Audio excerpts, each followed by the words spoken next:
வியாதி நேரத்தில் கர்த்தர் பராமரிக்கிறவரா இருக்கிற 1 சாமுவேல் 30ஆம் அதிகாரம் 11ஆம் அதிகாரத்தில் இருந்து 13வது வசனத்தை வர வாசிக்கலாம். தாவீது எகிப்தியரை வெளியில் அவர்கள் கண்டு அவனை தாவீதினிடத்தில் கொண்டு வந்து புசிக்க அவனுக்கு அப்பமும் குடிக்க தண்ணீரும் கொடுத்து அத்திப்பழ அடையும் ஒரு துண்டையும் மற்றலான 2 திராட்சைப்பழ குலைகளையும் அவனுக்கு கொடுத்தார்கள்.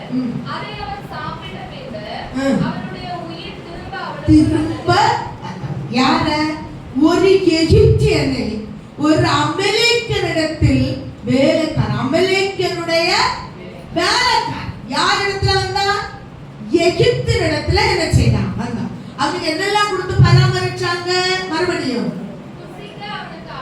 புசிக்க முதல்ல அவனுக்கு என்ன கொடுக்காங்க? புசிக்க அப்பம் கொடுக்காங்க. இரண்டாவது குடிக்க தண்ணீர் கொடுக்காங்க. அத்திப்பழ அடை குடிக்காங்க. பத்தலான திராட்சைப்பழ கொலையை கொடுக்காங்க. கொடுத்தார்கள்.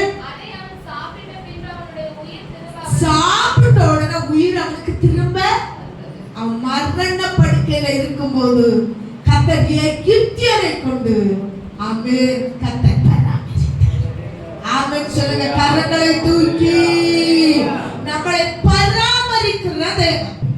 ஹalleluya. பராமரிக்கிற கர்த்தர். நீங்க நினைக்கிறா எனக்கு யார் உண்டு, நான் யாரும் இல்லை, ஒரு அனாதை. தேவ பிள்ளை, தேவன் உன்னுடைய நினைவுகளை காண்கிறார். மற்றவர்களை கர்த்தருடைய கரத்தில் அவன் ஸ்தோத்திரம் மாற்றுவார். மாற்றங்கள் கர்த்தருடைய கரத்தில் இருக்கிறது.